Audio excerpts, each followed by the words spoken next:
Hello and welcome to the Bestseller Experiment, where we continue to discover what makes a bestseller and inspire you to start, finish, and publish your book. I'm Mark DeVoe. And I am Mark Stay, and today's show is brought to you by the wonderful people who support this show via Patreon or via the Bestseller Academy. If you want to discover more about the Academy, you can have me and Mr. D as your personal coaches. You've got a great community there. Things are really happening with the Academy. There's courses. There's all kinds of extra material. Go to academy.bestsellerexperiment.com. And if you want to check us out and support us on Patreon and get all sorts of fun extra stuff, including loads of deep dive episodes, go to bestsellerexperiment.com/support. And there's all sorts of buttons you can press there. Mr. D, is that a Glastonbury shirt I see you wearing? That is a Glastonbury shirt. It's nice. It's a Glastonbury shirt. I thought I'd wear it like in honour of all of the artists and the incredible weekend. Did you catch any of it? Well, I did. And I sent you a clip of Paul McCartney. Paul McCartney comes on, and after two songs, he stops. It says, "Here we are at Glastonbury, is where the magnetic ley lines intersect, you know." I was like, oh my God, he's talking about ley lines at Glastonbury. That's back to reality. And I had to rewind it and then film it and then send it to you. So anyway, back to reality, officially endorsed by Paul McCartney. Paul McCartney, He's obviously he'd obviously read it, hadn't he? Because, you know, for anyone wondering... Maybe he did. For anyone wondering what on earth we're talking about, well, if you've not read Back to Reality, go get a copy. Why haven't you? And well, firstly, why haven't you? Because, we wrote it, like decades ago now, Mark, didn't we? But if you haven't read it, that's a very strong theme in the story. And we had so much fun delving. And he was actually standing on the pyramid stage as he said it, Mark. Totally forecasting. Or what was it called when somebody goes back? No, it's not future casting. What's the reverse of that? Retconning? Retrocasting. I don't know. But he actually talked about Back to Reality. He kind of masked it a bit. The one thing, there were no sign of any, for anyone who has read the book, there was no sign of any farmyard creatures wandering around, which I was very disappointed about, actually, to be honest. Yeah. Yeah. It was a good festival. It was just, do you know what? It was just good to see crowds of people back out enjoying themselves. Yeah. Although, you know, I suspect I'm getting too old to do festivals or anything like that. I do like being able to watch Glastonbury at home on demand, very close to a toilet and a nice kettle for tea. Yes. Yeah, I've got to say, I'm not getting too old to do festivals. I'm getting too old to walk into those porter cabins. And if you're eating your breakfast, I'm really sorry. But it's a rite of passage, isn't it? It's a rite of passage to be able to go in one of those, do your business and leave. Because honestly, most people go in there and by the act of going in there, they want to actually throw up and then run out. It's absolutely grim. Now, when I played Glastonbury, Mark, we did have backstage toilets, you see, and actually it was the reason that I wanted to play Glastonbury. It was nothing to do with playing Glastonbury at all, or the thrill of being on stage at Glastonbury, or me to be able to talk about it on the podcast for many, many decades to come. It was actually the fact that they had nice toilets. Like, they didn't have, I mean, there's still porter cabins, but I think there was just less people backstage, so they didn't get quite as bad. I must tell you, though, there's a porter cabin story in the book, which is still one of my favourite. And we can say what it's called, can't we? Can we say what it's called? The Turdis. Do you remember that? The Turdis, yes. The Turdis, yeah. Genius, yeah. So if anyone wants to understand, any Doctor Who hands out there, you got to go and get Back to Reality. It's a good read. It's a good summer read. Good fun. And actually the audiobook is good to listen to whilst you're driving to your campsite or your beach that you're going to. Lots of fun there. So, Mr. Stay, talking of books, You've got a book launch coming up, haven't you? This is very exciting. Yeah. We've got a book launch this week, Thursday, 7th of July at Waterstones in Canterbury. Now, all sorts of fun stuff happening. The cake toppers have arrived. So we're going to have cupcakes. We've got little edible cake toppers that are going to be on there. I'm going to be there. I'll sign your books. I'll do a little talk. You can have your photo taken with the wizard and a witch and a ghost. We're going to have a ghost there as well. That's going to be all sorts of fun. You can get your book stamped with the official Woodville Library stamp, all kinds of good stuff. But if you can't make it on the night, or if you're overseas or you're doing, whatever reason, we are going to be streaming it live on YouTube. So I'll put a link in the show notes so you can check that out. Normally we'd stream it both on YouTube and Facebook, but Facebook convinced me to update my author page over to their Meta Business What's It Doodah, and that is incompatible with StreamYard, it seems. So to Facebook, it's going to be YouTube only, which is fine. This is for anyone who's not released a book or done a book launch. This is all the stuff you have to look forward to in years to come. I've got to say though, Mark, every time you do another book launch, you always seem to kind of like up the stakes. And I've got to say, you've completely outdone yourself this time.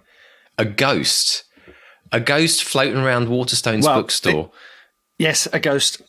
Tell me there's no strings involved and pulley systems, please. Nope. No, it's totally real. It's totally real. And no, all will be revealed. How do you sign an agreement? How do you sign an agreement with the local resident ghost of a bookshop? There is a ritual that has to be formed in the woods at midnight with otter's blood, but I won't say any more than that. Okay. But it's all been done. It's all sorted, and it's going to be fun. I had a meeting with a lovely filmmaker, a guy called Douglas Ray, who's got this little doodah that's going to allow us to do stream the whole thing live and switch between two cameras like it's Top of the Pops or something. It's brilliant. I mean, we could do it with like 4 cameras, but I decided, let's keep it simple. We'll just go with 2. It's going to be really, really good fun. And you'll be able to, if you're watching on YouTube, you can ask me questions. I'll answer your questions. It's it's interactive. The only thing is you're going to have to provide your own cake and beverage, but hey ho. Well, I mean, I guess people can you drink alcohol in bookshops, or is that the opportunity to? Oh yeah, drink? No, absolutely. Really? So you can actually have a bevy whilst. Yeah. Waterstones are all fully licensed. They run on cheap plonk. Every book event since I was doing them in the 90s. It's like pop out to Tesco's, get 6 bottles of the cheapest vino you can get, and then back you come. So yeah, wow. Absolutely. I'm way behind the times. So you can't even. I mean, over in Canada, it's very different. You can't drink out in public, and you've got to have the brown paper bag if you bought something from the off license, the liquor store as they call it. Yeah. Excellent. I'll be tuning in online then with my bevy of choice, sir. That'd be fantastic. Well, best of luck with that. Lovely. And as always, this is a what the oversharing we like to call it, don't we, on the show, which is something we'll experience today in our interview. But we're all about oversharing, and Mark's really the kind of bestseller experiment guinea pig when it comes to book launches. So no doubt we'll hear all about it next week, Mark, won't we? And or the week after, and then you can learn from all of the great things, find out if the ghost did make an appearance, and it's all good stuff. But we've got a cracker of an interview today, Mark, haven't we? It's an absolute humdinger. This is a standout interview for many, many, many unique and different reasons. So tell us about our incredible guest today, David Lee Stone. I think this is one of my favourite interviews ever because it really surprised me. And funny enough, this came from Martin Latham at Waterstones in Canterbury, who dropped me a line and said, "You need to talk to David." He said he's very keen. Very keen. So I got in touch with David. Now, between 1998 and 2016, David was writing fantasy and YA books for some of the biggest publishers in the world. This was the Ilmore Chronicles for Disney and Hodder. He had a series called Gladiator Boy and Undead Ed for Hodder and Penguin. Davy Swag and Outcast for Hodder. They've been, sold all over the world. But it all started with, and I mean, this ticks so many of your boxes, but, it all started with things like the fighting fantasy books and what have you. So we discuss, among other things, and strap yourselves in, folks, because this is such a good one. We discuss the role that a dental surgery waiting room played in David's career, why a big advance from a publisher is not necessarily a good thing, and even when publishing chews you up, spits you out, there is always hope. Brilliant. All right, folks. Are you ready for this? Take a seat, get yourself a cup of tea, and listen to this incredible interview with Mark chatting to the bonkersly amazing David Lee Stone. David Lee Stone, welcome to the Bestseller Experiment. How are you today, sir? I'm amazing today. I'm a bit tired, but other than that, I'm great. Well, I've seen your Instagram, so I think I prefer the tired David Lee Stone, because the energy you put into promoting your books is something to see, folks. We'll stick a link in the show notes. Check out David's Instagram. But you're very energetic when you're selling your books. You're very passionate, aren't you? Yeah, I'm actually a huge oversharer, and I always have been, and I've always had to be reined in. I'm either reined in by my wife, my kids, or my publishers, whoever they are at the time. It's like I'm always told to try and tone it down, but I wake up really early in the morning with loads of energy, and I run straight away to get to the coffee. So I run to the next town to have a Costa, and after that, I actually calm down a bit. So I'm all right. Okay, good. Well, look, let's start with the latest and greatest. Tell us about the Vanquish Trilogy, which are at the time that this is coming out, the second book is out now, and these are, I believe, in the Ilmore universe. So tell us about these and where they stand in your oeuvre. Yeah, okay. It's kind of hard to talk about the trilogy that I've got out at the moment without alluding a little bit to the past, in that I once had a very, very large and incredibly well-backed series by some of the biggest publishers in the world, and the series didn't do very well. So what happened was it was 6 books, and the 3 books that I was proudest of, they didn't have an audience, because by the time we got to the books that were really well reviewed, the audience had kind of meandered away. So kind of nobody saw these books. Right. So this trilogy is finally done the way I wanted it to be done. I'm hugely proud of it, and also love the fact that very few people have actually seen it. So it presents as a brand new series, and obviously I've polished it up. I've added additional material. So it's kind of the books I always wanted people to read. And unfortunately, as it went, I was very lucky, but they ended up reading the other 3. Right. So this is a trilogy that stands on its own, a fantasy trilogy set in a fantasy universe. I started writing with Terry Pratchett way back at the beginning, with a lot of support from Terry, who gave me great advice and kind of pushed me forward. So that's this. It's sort of Discworld, Lankmar, Xanth. It's comic fantasy, a lot of British humour, sort of Monty Python in Fantasyland, if that's an okay description. It is indeed. And so you've got Shadow of the Shapeshifter and The Venom of Vanquish, the first 2 parts of the Vanquish trilogy out there. So do check those out. And again, we'll put links in the show notes to these. But I want to go, you've sort of skimmed through a lot of the key points in my notes. This massive deal, Terry Pratchett, all of this stuff. Let's go back and unpack all this, because it is an extraordinary story. It's an extraordinary roller coaster. So let's go back to where it all started. You were writing when you were a teenager, weren't you? You were sort of captivated, and you were, like me, you were a big Terry fan as well, weren't you? Yes. So basically, I realised I was a bit different from the other kids around the last year of primary school, in that I was the only kid in the class that had never read a book, and I kept this secret.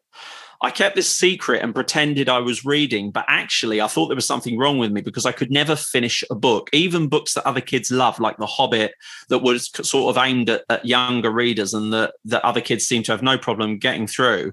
I just couldn't sustain the interest. The only books that held my interest were the fighting fantasy books by Steve Jackson and Ian Livingstone. So I could really get into those, but I couldn't read a book.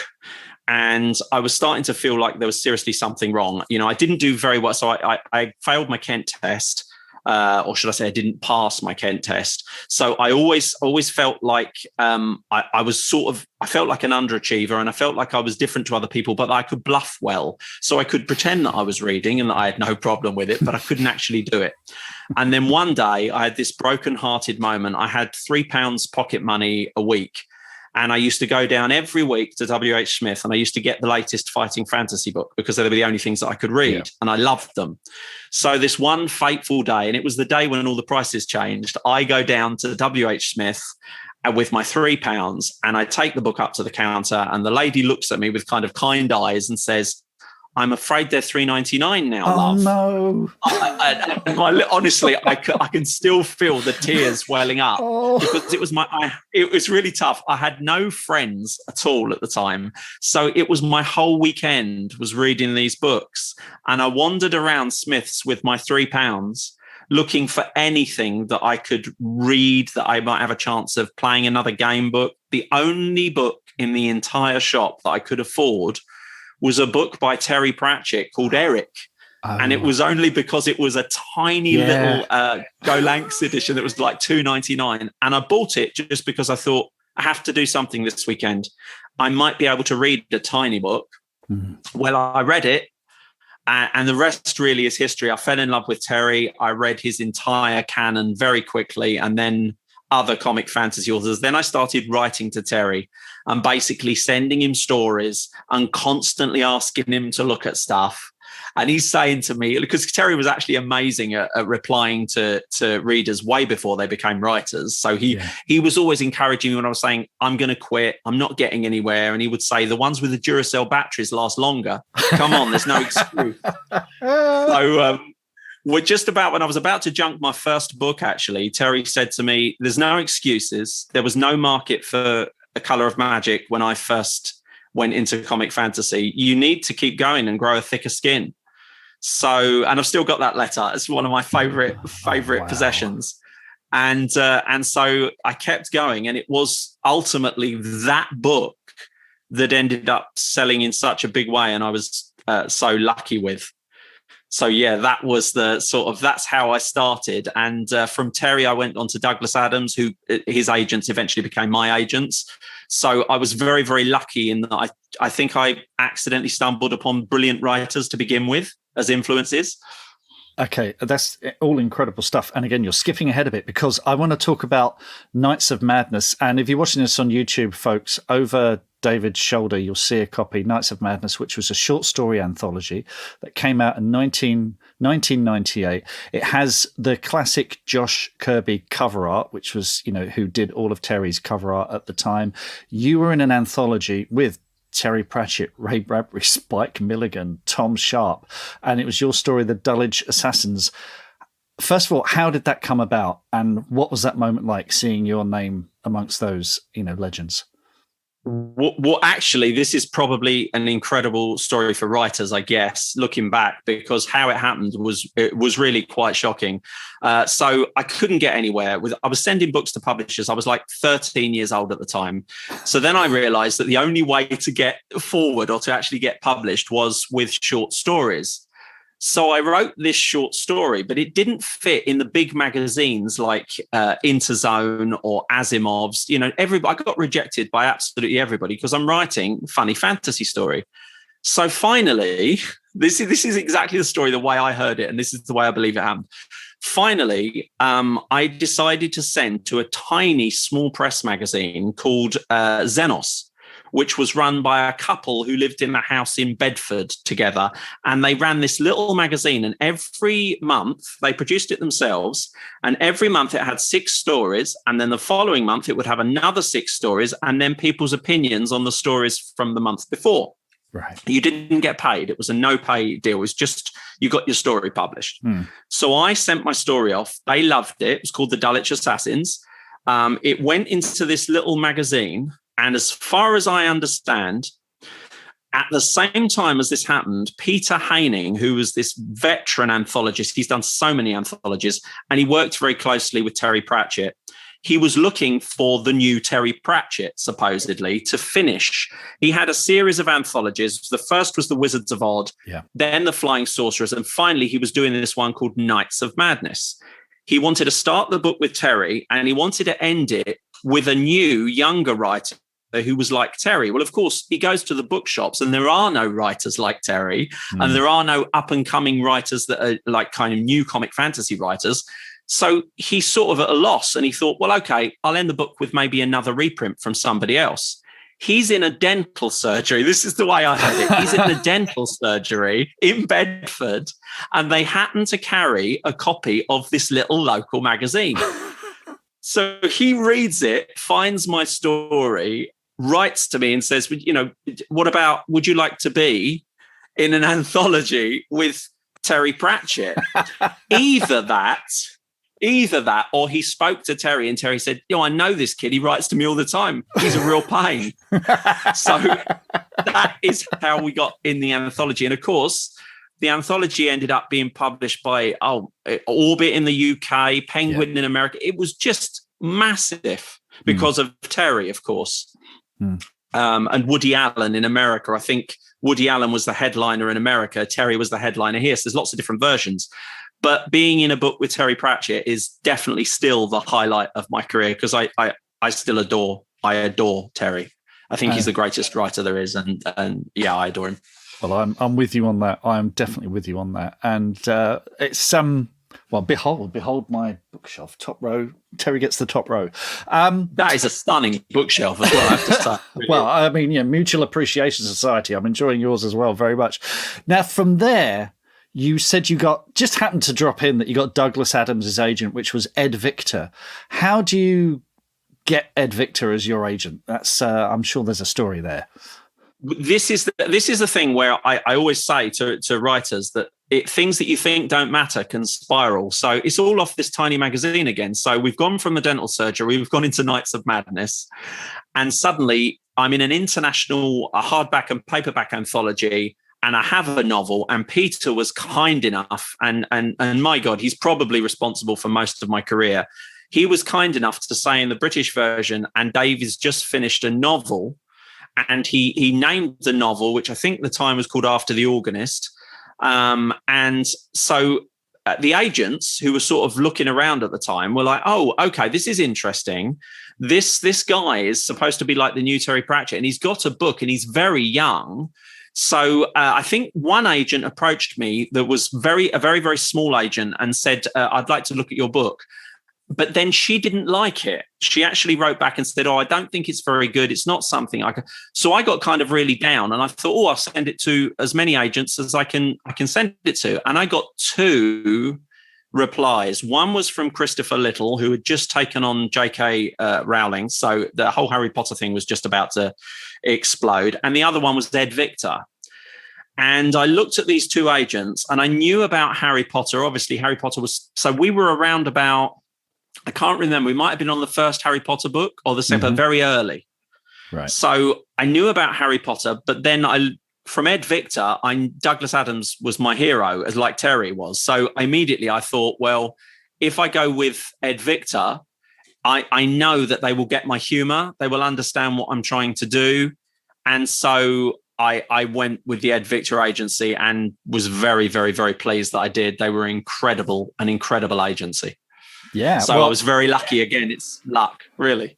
Well, I think there's a lot of persistence going on there as well. And this is, I think persistence is key to your story as well. But let's talk about Ed. And he gets you this incredible deal, the Ilmore Chronicles. There's a deal with Hot Headline. There's a deal with Disney. Tell us how that all panned out. So at the same time as I'm writing, there's really no proof. There's one piece of proof that I can actually write and that I can write something that's good, and it's the anthology. But as time goes on, this sort of loses weight and becomes, was it just a single piece of luck? Yeah. So I'm with Ed Victor, and Ed Victor is trying to sell my book, and it's not happening straight away. And it's actually Sophie Hicks at Ed Victor. She did everything for me. So it was still, obviously I met Ed and knew Ed, but it was Sophie really that did this. I'm still working at Blockbuster Video at the time, right? So I've got a minimum wage job. I've got 2 disciplinaries against me, one for talking to a customer with a glove puppet. So I'm not exactly covering myself in glory in my personal life. I'm giving a lot of my wages back to my mum and nan because I live with them, and I'm trying to I'm basically trying to climb up the ranks at Blockbuster, but I couldn't get further than the bottom rung because I wasn't very good at the job. So at the time, this one day, and this is when everything happened and it all changed. for me. I knew the book was out there, and I knew that the agents were trying to get all these deals. But basically, I'd done this one Saturday morning, I think it was. It might have been a Friday, where I'd just got into trouble because I'd filled a section at Blockbuster with the best of Jean-Claude Van Damme and left it empty because I thought it'd be a fun joke to say he's never made anything that anyone would want to watch. And I thought it would be hilarious, but I was getting a disciplinary basically from the manager at the time. And the phone goes, and I'm like, okay. So I picked up the phone. He's like, it's for you. It's your agent or something. Now, I had read earlier that morning that there was this deal done, which had broken all the records. I think in total with Disney and Hodder and everything, it was around about $1 million. It was just huge. And I remember actually thinking, wow, that's going around the news. It's going around the forums that this incredible deal's been done. I'm like, that's absolutely amazing. And then I get this call saying, look, it's you. The Ilmore Chronicles has sold in the biggest way possible. You have to get out of the building. The press know about it. You need to call your mum and dad, Nan. You need to tell your partner. My girlfriend at the time worked at Blockbuster with me. So we're standing there. And then I'm starting to think, oh, well, how quick do I need to get? So I'm saying to the manager, well, I kind of need to leave because the press is about to talk about this huge deal and it's mine. It's my book has sold. And he said, well, can you at least finish the shift? So I did the rest of the shift in the back room. So I was like, yeah. So it was kind of incredible. But yeah, the book sold around the world. It sold to Hodder in the UK, Disney in America, Sony in Japan. And I didn't even know there's Sony. I thought Sony was a games company, but it was Sony in Japan. And I think Buona Vista in Italy, and then it just kept going, and it went from me literally like working on the shop floor in Blockbuster to I think I was on TV within a week, talking about this. It was crazy. It was actually crazy. I want to talk about that because you were quite young, were you? You were what, 24, 25 when the deal happened? Were you ready to cope? No, I think the only thing that went in my favor was that we had literally never had any money. Right. And I wasn't a spendy guy. So fortunately, I didn't go crazy, but I certainly wasn't ready for the change of lifestyle, for the isolation. I thought I would really, really enjoy sort of at that level. And they're talking to you all the time and they want more books. And the books are never the way you want them to be presented. I never really liked any of my covers. I never really, and I would say occasionally, like say to Terry Pratchett, well, I don't like the covers. And he did send me this email once and said, well, why don't you just say no? And I was like, but you can't really do that unless you're you. You don't just get the book and go, no, do another cover. You don't really have that. Now I have the choice with Kingsbrook, but I didn't before. So I wasn't ready for it at all. I'm mentally certainly not ready for it. It was a shock. And I remember I watched sometimes, very occasionally, I watch back the Richard and Judy, the episode that I was on, and she says something to me like, do you think you can cope with rejection now? And I say, oh, yes, I think I can now. I've never been able to cope with rejection. And I've always felt like a failure, regardless of how well the books did. It's just something I think that's in me. But if you're the wrong type of person, then writing is tough, really, really tough. Yeah. Yeah, it's crikey. There's a lot to unpack there because it's the curse of the big advance, isn't it? I think this is one of these. We've discussed this on the podcast before, where it's you see these deals in the trade press and sometimes in the mainstream press as well, where and sometimes it is a young author who gets a 6-figure advance, and you think, wow, that's it, they're off to the races. But the curse of the big advance is there are huge expectations at that point. It has to be a smash hit on a level with Douglas Adams, Terry Pratchett, J.K. Rowling, that kind of thing. And of course, if it doesn't meet those expectations, it can create a really kind of toxic atmosphere where suddenly it can create problems with a publisher. They kind of think, oh, we've overpaid. I mean, how did that all pan out for you? Now, I saw as well, Disney as well, in the States, they had very high expectations. You're very young, you're going on Richard and Judy, you're having to do TV. Probably, I imagine they didn't give you much media training either, So how did that, how was the first book received? And were there any sort of warning signs that it what were the highs and lows of that whole period?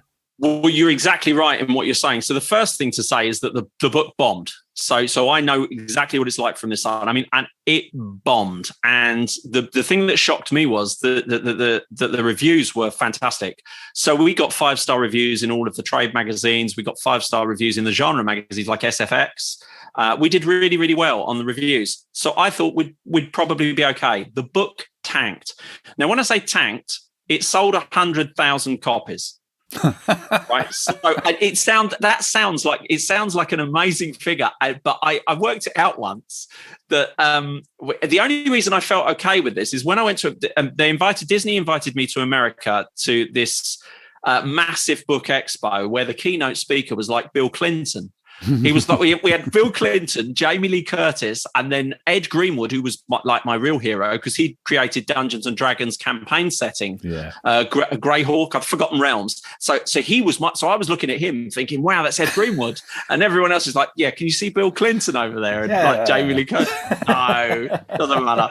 But I was in a lift with lots of other authors who'd got advances at the same time as me. And we were sort of talking quite openly about their our advances. And I realized I was the tiny fish when it came to America. They'd been given 4 million, 5 million. And then one of them said, and this is what we need to sell. And I just listened to the figure and thought, oh, I'm dead meat. I am dead meat. And of course, the book sold less and less and less and less.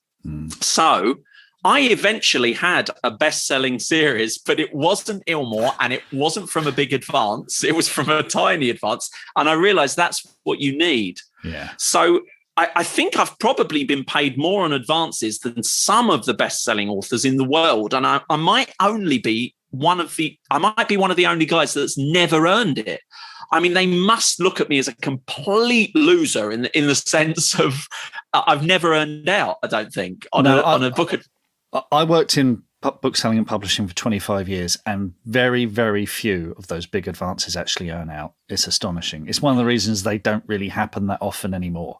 It's particularly in the sort of 90s and noughties as well.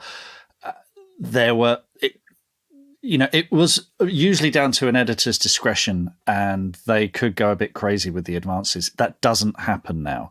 There's a very different procedure in order, and it's a lot more scientific in terms of comparing to similar titles.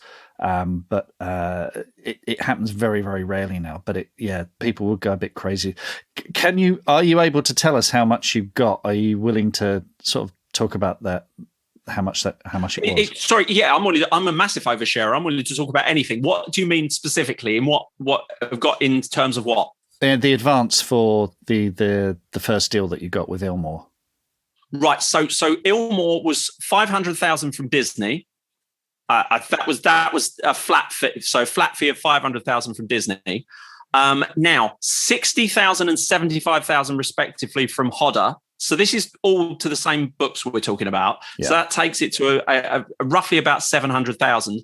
I think, and about 400,000 around the world from the other 19 publishers, I think. Right. And then we've got the BBC deal, because the thing about having a shark agent is that they split all the rights up. Yeah. So when you hear about these huge advances you've got, you think, wow, now they own everything. No, not if you've got a shark agent. The BBC got the audio rights. Right. So they got, because I was thrilled that Crichton from Red Dwarf read my first book. I was so happy. And it was going to be Jonathan Creek. It was going to be Alan Davis turned up to do this reading and I was really excited because I love Jonathan Creek, but he did something bad. I don't know what he did. He must have blown it, but because it went to Robert Llewellyn. But so it was over $1 million in the end. But that was the last. The problem is, because you've got a really good agent, the deals don't change that much. So I think for Davy Swag, I got 25 grand. Right. And that sold 5,000 copies. That book, less. I think it sold about it was my best reviewed book at the time, and I think it sold about 4,800 and something copies. Right. But the same sort of level of big punching advances with. It was only when the advances dwindled, finally they worked out, they were like, God, this guy's a lame horse. Stop giving him money. Because I would go to Hodder, the big parties, like the big summer parties, and I would think, why doesn't anyone like me? People are not, they don't seem to be just like it. They don't seem to be want to talk to me much just because they're all going, look how much we gave him. He hasn't earned a penny. So it's kind of like that. And it was only when we got to Gladiator Boy, hilariously, they paid something like $3,000 for the first 3 Gladiator Boys, and that went straight into the chart and exploded. So Gladiator Boy ended up selling, I think, 250,000. So that was okay. Well, let's talk about that, because that's heartbreaking, and I've seen it happen to authors as well, where they get the big advance and it doesn't earn out, and it's true. The publisher thinks, "Oh God, that was a mistake. We've got to move on," kind of thing.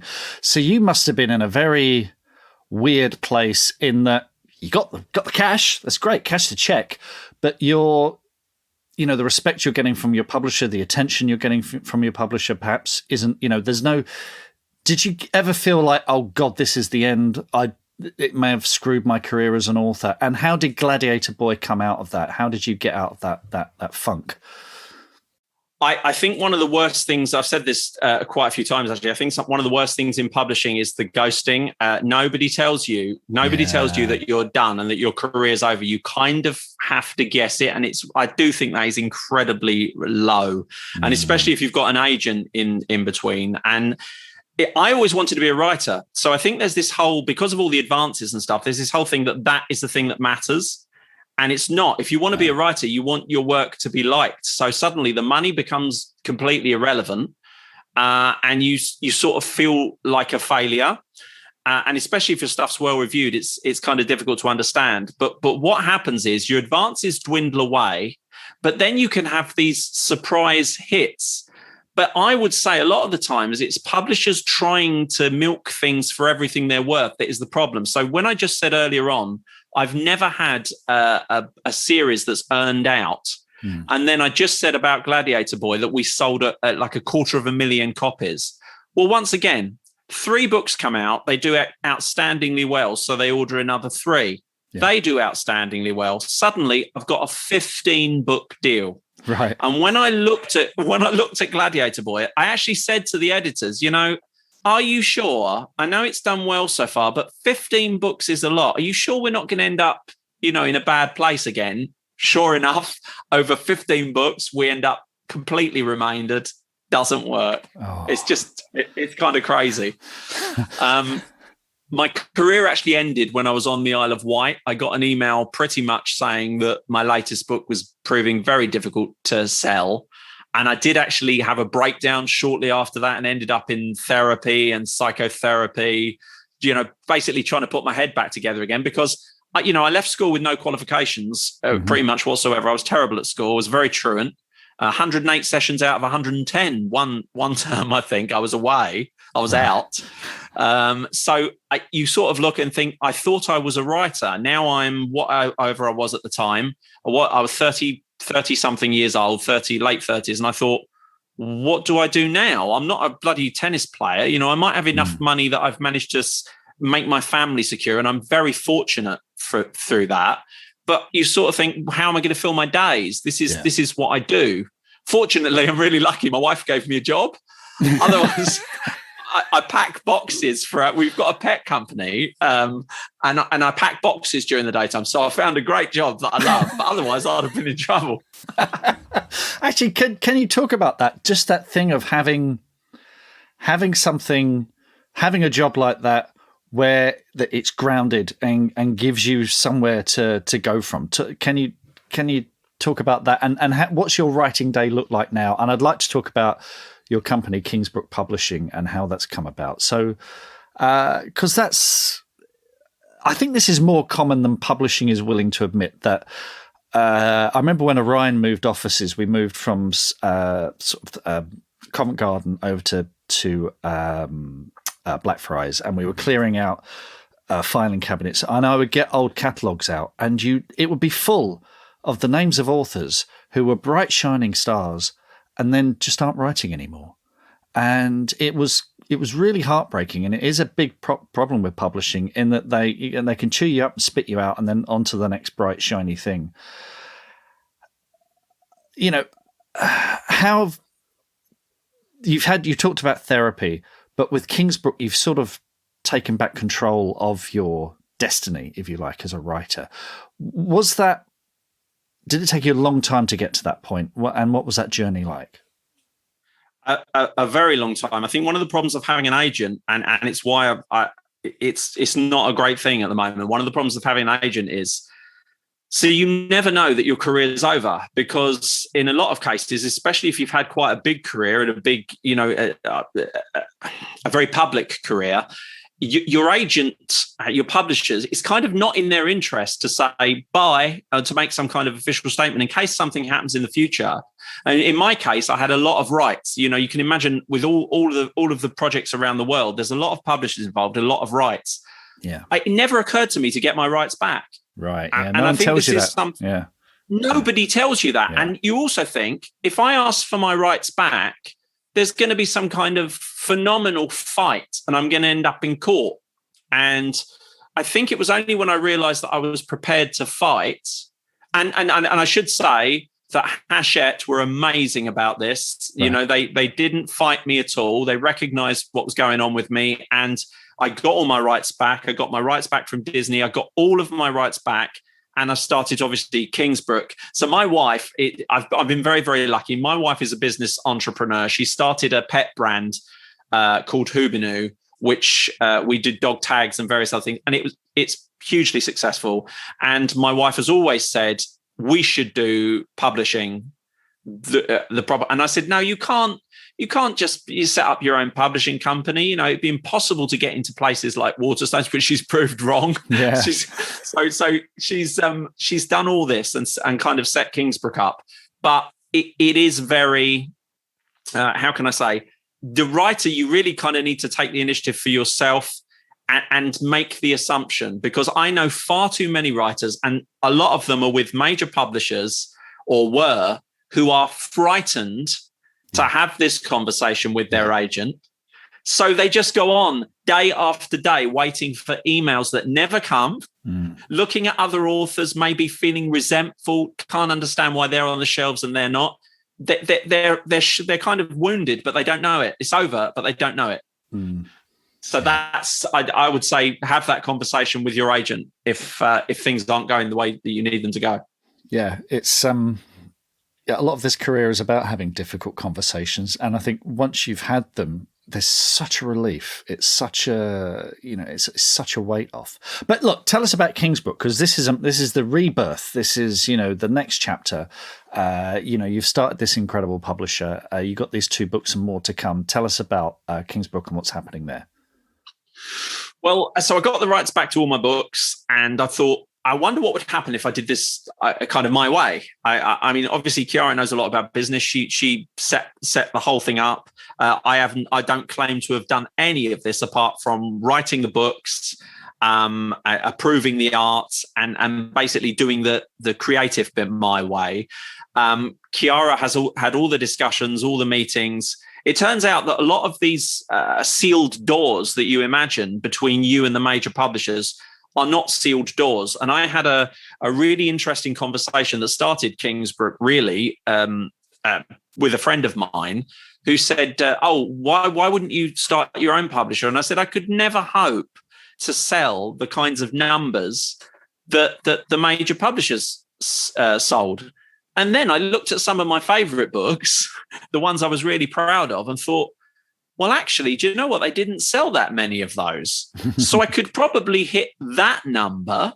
So really, that started the whole conversation with, okay, how do we professionally publish a book? How do we make it so that it doesn't look out of place in Waterstones? How do we make it so that it can get into Waterstones and other bookshops, independent bookshops? How do we do it professionally? And it turns out that if you put in all the work, I mean, you've done incredibly well. I see your book everywhere. Everywhere I go round to see my book, I see your book right next to us. I thought, is it Hermé? Yeah. All you need, obviously, a good book, which you've got, which I've got, hopefully. You need a great cover, which we've both got, yes. And you need the right conversations. And that's it. Suddenly you can compete. You might not be able to flood the bookshops with as many copies, but I've been told very recently by somebody at Waterstones that something like 70% of all the copies they get in go back anyway. Yeah, very high. So it's not like you're competing with these huge numbers anymore. Yeah, no, the trick is if they've still got your book in stock 6 months after publication, you're doing very well. It's not all about that first week. It's about that staying power. It's getting into core stock. That's the thing. David, this has been incredible. And thank you so much for oversharing. We love it. We absolutely love that. It's my specialty. It's fantastic. What's coming next from you? Is it obviously you've got to finish the Vanquish trilogy, but what else is on the cards in the future? So we've got 20 books now in the schedule at Kingsbrook. They're not all mine. There's in the next small batch that we've got is a book that I have written about the 80s and about my childhood. But there is an author who I've worked with, and she's actually amazing, and she's at Hodder at the moment. And we've written a book together about it's a kind of princess-led, hard-hitting fairy tale beat-em-up drama. It's called the Bad Apple Dojo, and it's about sort of fighting princesses in a fairy tale landscape. So we're really excited about that. So after Ilmore, we're going to be doing that, and then we're going to be opening the publisher to other writers, because, to be honest, I knew I had another couple of books in me. Just about, but with my entire catalogue plus the two that I've just written recently, I think I've done one Stranger Things book, it's such a sort of Stranger Things thriller style thriller. Stranger Things meets The Matrix, maybe. After that, I am done, but I would like Kingsbrook to keep going. So that is what we're looking at to the future. Children's books, science fiction, fantasy and horror, fun times, that kind of stuff is what we're looking at. That's really interesting. You know what? I don't think in 5 and a bit years of the podcast, I don't think we've ever had an author go, right, I'm going to do this, then I'm out. That is brilliant. What's informed that? Is it just you've got you've got a finite number of stories? What's the thinking behind that? I always wanted to. I wanted to learn from Douglas Adams and Douglas Adams and John Cleese in a funny way. John Cleese always said that he only did 12 Fawlty Towers because there was only really 12 Fawlty Towers. Yeah. And Douglas Adams, if you look at his entire catalogue, was actually the very best that he could do. I've written 20 books. If you condense them all down, I'm not going to, because one of the problems we had with all the big publishers was how many versions and how many parts. I've written about 20 books in total. I'm very happy with them. Beyond that, it would be great to give other writers the opportunity who certainly won't get the opportunity in some of the major publishers, or they'll get lost. So I'm all for opening it up. So after that time, we need to get to that time. So we need to get through the next few years. Fingers crossed. The first one's done well. I never take anything for granted because it is difficult to sell books. Yes. But we've been very lucky on TikTok, which is just insanely good. TikTok is ridiculous. I mean, I've got a really short attention span. So whereas I should be promoting books, I spend most of my time doing voices for stuffed animals on TikTok, which is an easy way to waste time. But it has been amazing for books. So if you've got a book to promote, TikTok, it really is the way, I think. So that's been great. But yeah, 20 books, and then we'll open it up after that. It might be less than 20, actually. I got a feeling the secret to your success is glove puppets. That's where it all started, really, isn't it? Feels like it. I love glove puppets. David, thank you so much for this. It's been absolutely incredible talking to you, and let's do it again sometime. Take care. I really appreciate the opportunity. Thank you very much. What are your writing dreams? Finishing that book, quitting the day job, becoming a best-selling author? Well, over 4 years, we've studied the advice of over 300 best-selling authors who've collectively sold over 500 million books. And we are excited to announce the Bestseller Academy. If you're ready to take your writing to the next level with accountability, craft, and coaching, your bestseller dreams are now only a click away. To find out more and apply, visit bestsellerexperiment.com/academy. That's bestsellerexperiment.com/academy. Wow. You know what, Mark? David had me at fighting fantasy. I thought, oh, here we go. I thought he would. You're right. I mean, for anyone who's listened to this podcast before, fighting fantasy books keep coming up. We should mention to people again that have not heard of them. They're a choose your own adventure book, and it's how I learned to really get into books. I really, as soon as David mentioned that was the one gateway. How I got into books, how David got into books, how I got my son into books as well. Really, so it's a weird rite of passage. But isn't it incredible though that a gaming book which comes with you come with a dice and you have to write in a pencil your scores, the stamina. Isn't it amazing the knock-on effects that the authors of that set of books has had on people like David that's gone on to have this incredible career? Yeah. Steve Jackson, Ian Livingstone, we salute you. They've inspired a generation or more of readers and writers to check out fantasy and take a step further. I remember me and my dad used to love them. We played them together. It's a great bonding experience. They were terrific. But David, that thing he said, he hadn't read a book and had only been pretending to read books, and then suddenly there's this gateway, there's this way in. They were terrific books, and the effect that they've had. I mean, best-selling authors we know have been inspired by them. They're terrific. I love them. And also, I think one of the really key things about this interview is a reminder to every single author about the power of the book that you write and what effect it can have on other people. And that story that he told about going to buy the fighting fantasy book and not having enough money and then having my heart broke. But isn't it, I mean, maybe you have to take a minute and just stop and think about all these incredible moments in our life that at the time, they're just ordinary, sometimes, difficult situations, like my favorite book, I can't afford it, and then having to hunt around for something else. And yet that was a life-changing moment for David, that he found Eric by Terry Pratchett, and then everything changed. Well, funnily enough, Terry talks about in many of his books the trouser legs of time. Okay, so you're at basically like the crotch. You can go down that leg or that leg, and he took the right leg. I think David had such an incredible break there. But yeah, it's just these weird little moments that change everything. I mean, for me, I remember I'd already read Sir Ursula Le Guin, but I remember LWT had a special book night when I was about 12, 13, and you could ring up and get a free book. You had to ring up a special number and they would send you a free book. And they sent me the first David Eddings Pawn of Prophecy book, and that series, blew my mind and got me back into fantasy in a big way. And it's funny, these little decisions that you can make. I'm going to do this. I'm going to try that. I'm going to try something a bit different. Whether or not fate forces your hand or you make a decision, they really do they can change someone's life. Yeah, it's super important to remember that as well, because we often think about, those moments in our life.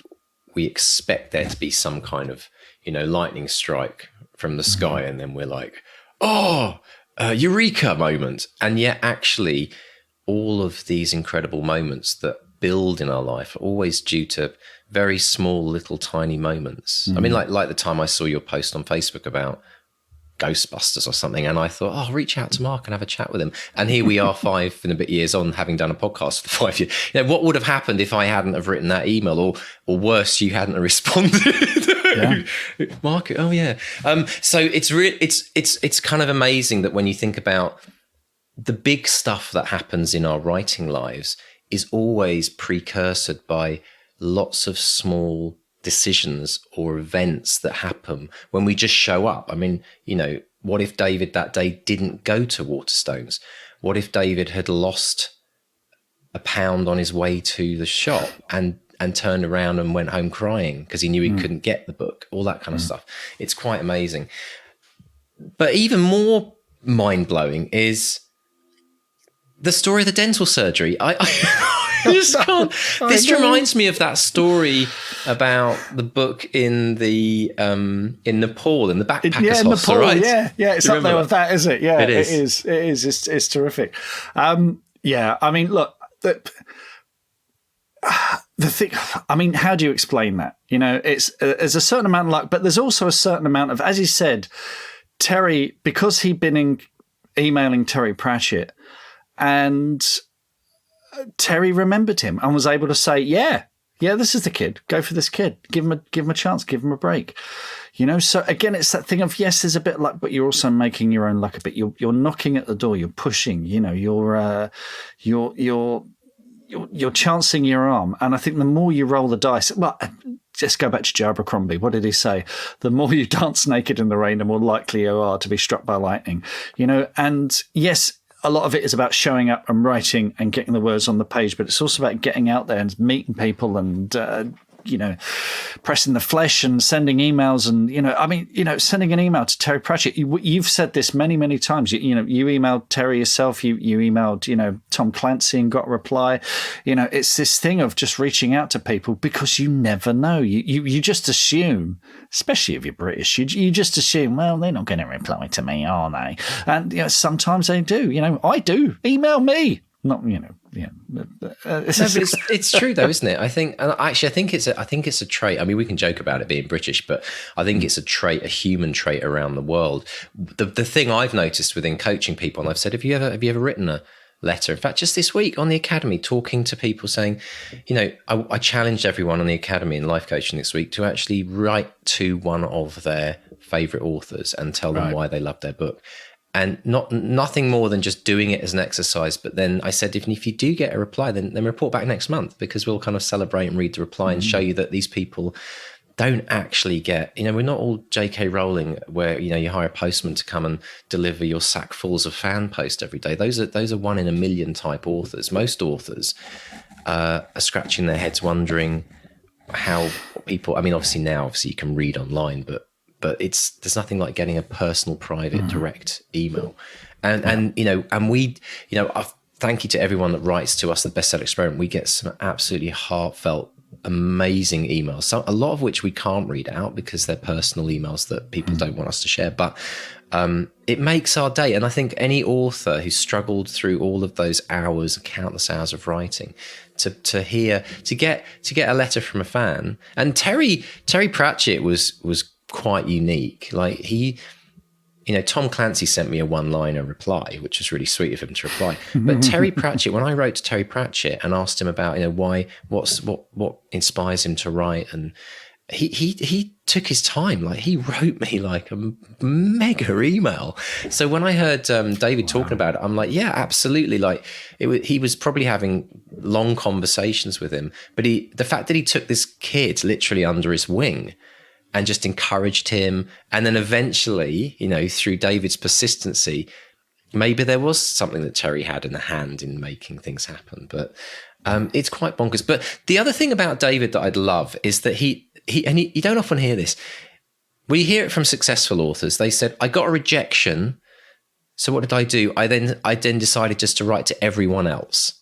Right, it's this idea of, because most people, when they get a rejection, they're so knocked back and they're lingering, and they'll go away wounded and retreat to their corner. And his response was, right, I'll just write to everyone else then, and went bonkers, and put it all out there. That's why what happened. His persistency and his ability in the face of rejection to keep going. Yeah, absolutely. I mean, looking at David's story as a whole, I mean, it's an extraordinary roller coaster. And he did get what many people consider to be the dream, the huge advances, the big publishers. And then for him to just say, he said the book bombed, but it sold 100,000 copies, but that was considered a bomb because the stakes were so high because of the big advances. And and you've heard me say this before, those big advances can be really dangerous because if they don't earn out, they can really backfire. And David isn't alone in this. He's the only author I know who's been brave enough to step up and say, look, this is my story. This is where it went wrong. But it has happened to a lot of other authors who, if they had been given maybe a more modest advance or maybe gone with a different publisher, I mean, we're talking about Trouser Legs of Time, all those decisions that we make, things might have turned out differently. But the thing you have to admire about David is he dusts himself off, he picks himself up and gets back onto it, Yeah, absolutely amazing. I absolutely loved his story about Blockbusters and the empty shelf. Jean-Claude Van Damme. Absolutely. I mean, just hearing how he tells the stories and talking about being disciplined for using a hand puppet, I just want to read his books because I think the mind of someone that could do that in a Blockbusters video store, that will come through and surely in his writing. It's quite amazing as well, though, the kind of Hollywood type story of having to hide in the back of the video store because the press are kind of like all hanging around outside. I mean, that's pretty unique as an author, isn't it? Because often authors don't hit the front page of the headlines, in mainstream media. But maybe it was partly to do with his age as well at the time, and obviously the size of the advance. Yeah, and I love the fact that he was hearing about this story before he realised he was the story. Yes, as well. But yeah, and he did TV. Richard and Judy, who came up on last week's podcast as well, he did Richard and Judy.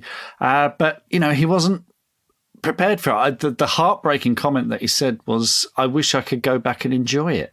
And again, this is another Mr. D thing here, which is talking about enjoying the moment, enjoying those triumphs, celebrating them. But I guess if life comes along with a tornado like this and you're swept off your feet, can you enjoy it in the moment, or can you only enjoy it by looking back? Because it can be a real whirlwind, something like this.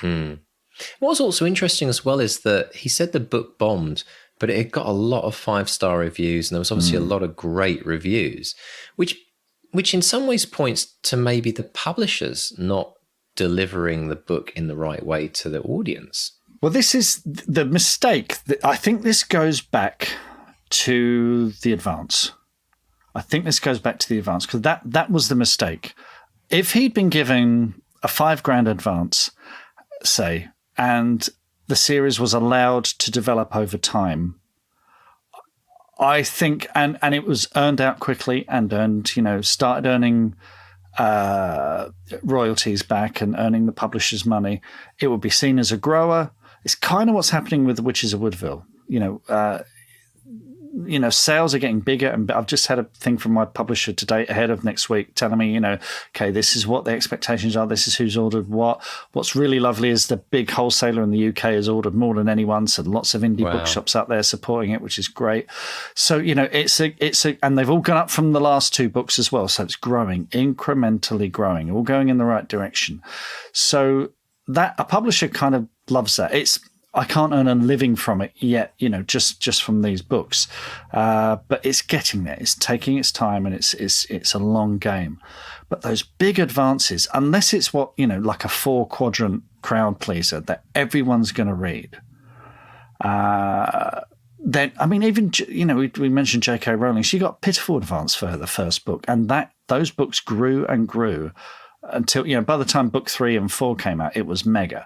But the first one had like a 1,500 print run, tiny print run for a hardcover. She came to our local primary school in England when my kids went and did a book reading of the first Harry Potter book, and then signed copies of the first Harry Potter book to give to all the kids, many of which would have probably just like trashed them. Really, now they could be worth a lot. But yeah, it's kind of incredible, isn't it, to think of the two. So the pressure of the financials having to succeed. It's got nothing to do with the book or the author. I mean, obviously it's got everything to do with the book, but it's how the book's executed, whether it's even ever going to be able to earn out. There's an imbalance there, So he sold 100,000 copies, which if you're an author is amazing. Huge. To be able to say I've sold 100,000 copies, that's absolutely incredible. But if you're dealing with what essentially adds up to about £900,000 in advances, then you're out of pocket. Everyone's out of pocket.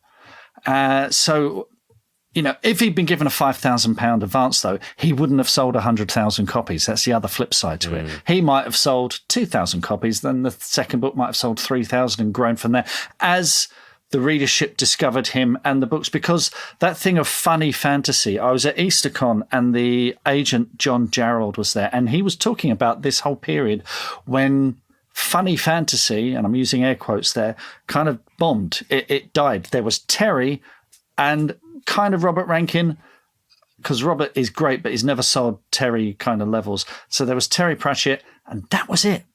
There are a couple. There's Jasper Ford and people like that who have done well, but they've still not reached those Terry heights. You wouldn't be giving Jasper Ford a £900,000 advance. So, the advance was the killer. This is the thing. I mean, I'd love to see all of this change, and you are seeing some changes. I'd love to see something like, instead of an advance, the publisher guarantees to spend a certain amount of marketing, which is almost the Bookouture model. Bookouture, don't pay in advance, you get 50-50 split on royalties, but they do spend money on marketing. But because there's a disconnect between the sales department and the marketing department and the editorial department, the editorial can't make promises on behalf of the marketing department's budget. So that until someone figures out a way to do that, when you're sitting at the acquisitions meeting, when you're having negotiations with the agent, if a publisher was able to say, look, we can't give you an advance, but we're going to spend the £20,000 that we would have spent on the advance on marketing, and that includes Amazon ads and Facebook ads and all that kind of gubbins, I think everyone would be much better off. But the way budgets are allocated now, it's kind of, you give a marketing department at a publisher a finite budget, and that's what they've got for the year. Most of that is gobbled up by the big brand names who do have things in their contract about, you've got to spend this on marketing, you've got to spend that on marketing. And the other thing that happens as well is once that budget is spent, that's it. They can't get any more. So you could have, I remember this when we had Gone Girl. Gone Girl kept selling and selling and selling, and they had to keep going back and asking for more marketing money. And sometimes it was not forthcoming because it's like, well, no, you've used your budget up. What are you going to do with it? And it's such a ridiculous system. Whereas if if you're an indie author, if you look at the sales and you think, great, the money I'm spending on advertising is giving me a return on my investment, I will put more into that and earn more back. But publishers don't work like that at the moment, and it's kind of crazy. That's interesting. It's very interesting. And for people listening to this thinking, what does all this mean? And I remember actually being on the other side of this, before I got my first ever advance, and it's interesting because the way it typically works, I think it's the same for music, Mark, and correct me if I'm wrong here, but when a publisher gives you an advance, the way it works is you don't see a penny of extra money until your book has what we call earned out the advance, which means the money that they've given you, the publisher has got back in, and they basically got to zero. And then from that point on, every book that sells from zero onwards, you get your additional cut. So a lot of, and it happens in the music industry as well. A lot of artists and writers, they never see a penny beyond the advance. However, and tell me if I'm wrong here, Mark, but they don't ask for the advance back if the book doesn't earn out, or they don't ask you for the difference in what they didn't make. That's the risk the publisher takes. So when David got his 900,000 or million, he actually got that money, which is more money than most authors probably earn in a lifetime, which maybe has helped him with his next adventures possibly. So there's, I mean, who knows if that knock-on effect might end up becoming a huge success. Yes, but then you get the other heartbreaking line from David where he was saying he was going to publishing parties and he was like, why doesn't anybody like me? Yeah. And so, you become the pariah for something that isn't your fault. You didn't, you have the champagne moment. It's great, big advance, yada, yada, yada. But when the book bombs, it's not your fault. It's because of a crazy system that doesn't always, work.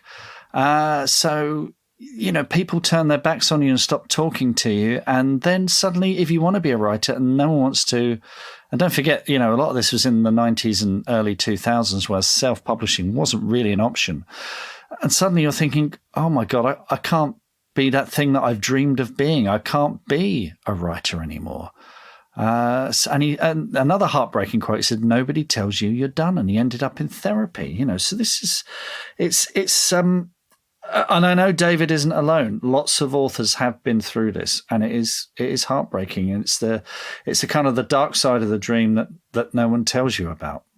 Yeah, I know. It's kind of interesting, isn't it? Because, and obviously on this podcast, we want to promote the incredible journey of all the successes, but it is very important to flip the coin over and say, you know, there are some huge benefits to going down that route, but there's also some huge benefits to going down the indie route as well. And there's so many, it's so hard to know. It really comes down to you as the individual ultimately.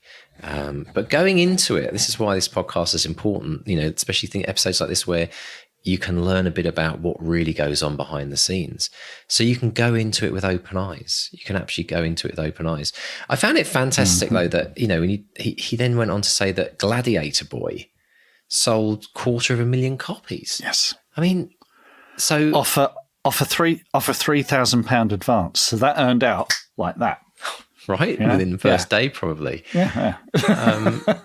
But it's super interesting. It's also really fascinating as well to hear. It's a triumphant story because number one, David's still writing. I mean, for most authors, they would have just said, "Okay, this obviously wasn't for me." But it's a real testament to his character that he's dug in, he's stuck in that sense of, you know, keeping going and never saying no. And now finding himself in this incredible opportunity where his wife's kind of running a publishing company for him. But fascinating as well that, like you said, he has in his mind programmed when he will no longer write. Now, I find that fascinating. And you're right, we've never heard those words spoken on this podcast in 5.5 years. Yeah. And I'll be curious to go back to David on that day and say, so are you following through with that? Because there's one thing I've discovered in all art forms, and I always say this in coaching. I say this to all the musicians that I coach and authors that I coach. I say with music, I say, you might leave music, but music will never leave you. And I think I can't imagine a writer ever stopping writing in some form. Well, I mean, you look at Macca at Glastonbury, 80 years old, you know, and Macca, bless him, his voice has seen better days, you know, but he's still, because it's all he knows how to do and it's all he ever wants to do. And bless him, let him rock and roll, you know, go for it. David made me think of Quentin Tarantino, because Quentin Tarantino says he's only ever going to make 10 movies and then he's done.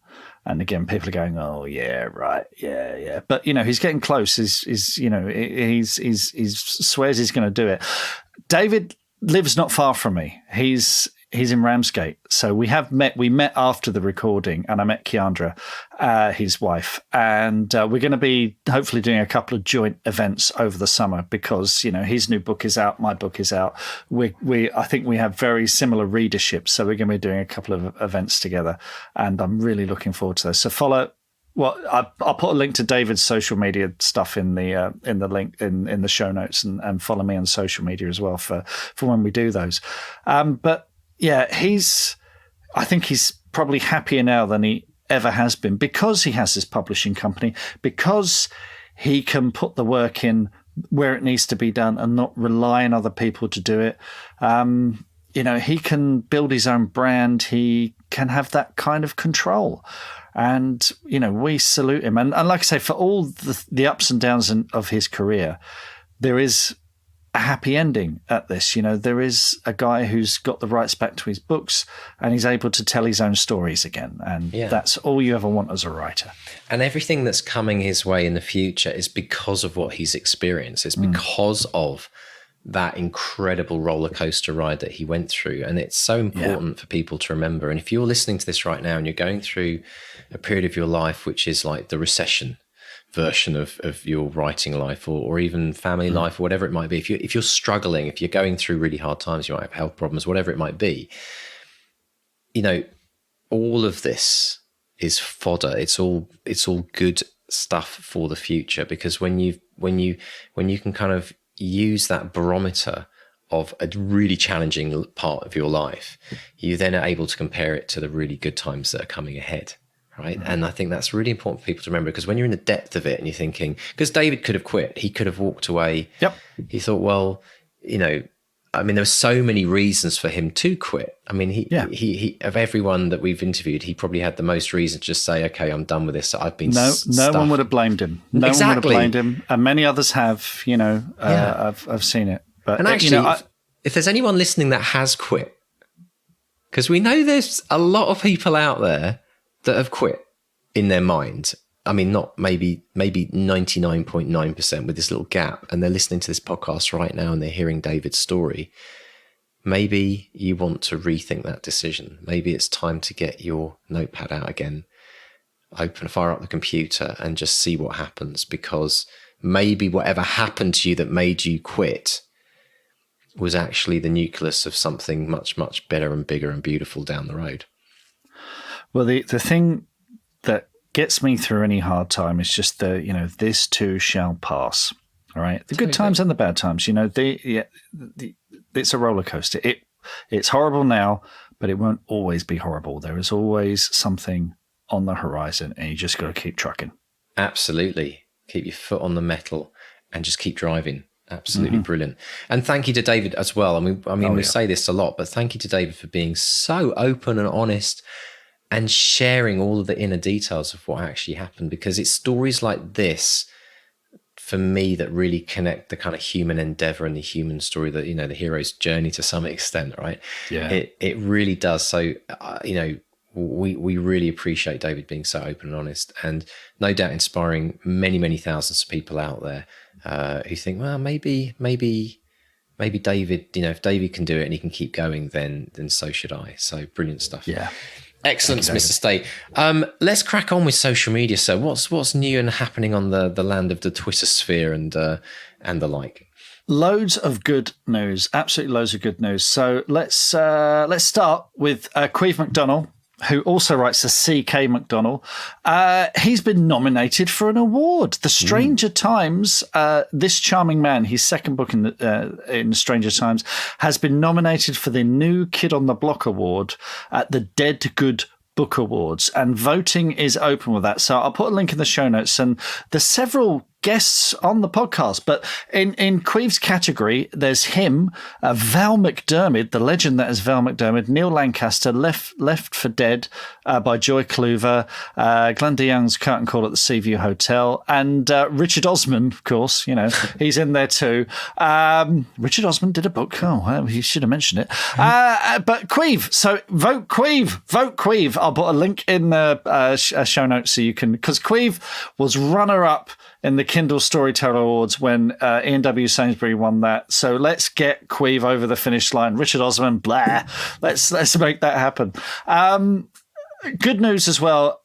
Jeff White, who writes as G.M. White. Now, he put in a public declaration earlier in the year to publish the second book in his series, The Royal Champion, on this day. We're recording this on Thursday, 30th of June. Well, he's only gone and done it. The Swordsman's Descent is out now. It's got a great quote from S.C. Gallen, simply stunning, one of my books of the year.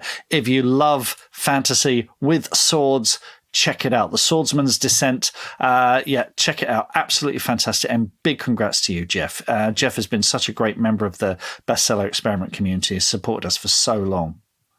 Brilliant stuff, Jeff. And on the Academy, Chandra Finity, who's a member of the Academy, she's just received a copy of it for a flash fiction piece that will be published in the Oxford Flash Fiction Autumn Anthology. The title is I Am Human. So congrats on that, Chandra. I'm seeing Chandra at the weekend. We're part of a writers group in Canterbury, and she and her partner are going to be talking about pathology and forensics and all the things that they get wrong that authors get wrong in books. And I'm going along to talk to them about that. I would love to get them on the podcast to talk about that as well as a deep dive, so that keep an eye out for that in the future as well. And Rachel Howes, another long-standing supporter of the podcast on the Bestseller Experiment and over on Patreon. Her book, The Porcelain Hand, went to beta readers on Tuesday. She says, I'm terrified, excited, nervous and giddy, just all sorts of emotions. emotions. It's been a real roller coaster ride to write, but ta-da! Rachel also says, I've begun the world building for the next project. It has a name and the story is starting to grow. I'm so flipping excited to write it. I need to wee. I love it. That's a reference to an earlier episode, isn't it? Rachel says, Rachel says she wants to toot my triumphant trumpet to Angela Nurse, who really helped me get the porcelain hand finished. Now, Angela Nurse writes as Angela C. Nurse, and she sent me Bluey, the bestseller experiment bear here, who now sits on my microphone. Congrats everyone. Some amazing good news there. It is a roller coaster. There's good news, there's bad news, there's good sales, there's bad sales, there's good days, there's bad days. But we're all in it together. Come and join us. Come and join us in the Academy, in the Bestseller Experiment group on Facebook, on Patreon, where we've got your back. Absolutely, 100%. And it's in some ways, it's just reminding of us how our book should be. Full of conflict, loads of ups and downs, loads of adventure, loads of highs, loads of lows. It's just mimicking our lives, really. I mean, it's that simple, really. Absolutely brilliant. Well, listen, well done, everyone, for all of those incredible wins and for all of the wins that are out there that we haven't heard of as well. If you would like to send us a dream declaration, we love to get them. So that is a public declaration, which we will read out in the podcast and hold you accountable for reaching your goals. It's really good. Look, we're halfway through the year, folks. Send us a dream declaration for the end of the year. It's a very important thing to do. We've had a lot of people in the Academy, actually. It's just fascinating, hit their dream declarations and then say, well, what do I do now? And I said, do another one. It's like the dream of the dream, we call it in the Academy. It's like you build on everything and things get bigger and bigger and bigger, and then you get more confident and you maybe set some bigger goals and bigger challenges, whatever you feel comfortable with. And it's super, super important to do that, folks. So do send us your dream declarations. And if you would like to get an email each week about the up and coming guests on our podcast, plus the current podcast that's out and what you'll learn from it, then pop along to bestsellerexperiment.com and click on the newsletter link. And do not forget as well, if you are looking to get the writing habit of a lifetime, we have the 200-word challenge where we challenge you to write 200 words a day. It's easy, but it's not as easy as you think to actually get the streaks going. So join us on that. Pop along to 200wordchallenge.com. And Mark, where can people find us on socials? Social media, we are Bestseller Experiment on Facebook and at Bestseller XP on Twitter and Instagram. Come and say hello there. If you've enjoyed this, if you've been inspired by David or any of the amazing guests that we've had on the podcast, subscribe on your podcatcher and give us a rating or a review. They make all the difference. Big thank you, as always, to our editors, Dave and JD. And come and drop us a line. Go to bestsellerexperiment.com. There's a contact tab there. Send us an email. We read all of them. Excellent, folks. Mark, it's been an absolute pleasure. Good luck with your book launch. Good luck with with your big YouTube adventures. Can't wait to hear how that goes. And I'll be there enjoying it along with everyone else. And please, everyone, pay it forward. Tell everyone about the Best Experiment podcast. Writers and future writers, get them tuned in. We do really appreciate the word of mouth support. So, folks, happy writing this week. And it's a goodbye from Mark 1. And a goodbye from Mark 2. Goodbye. Bye.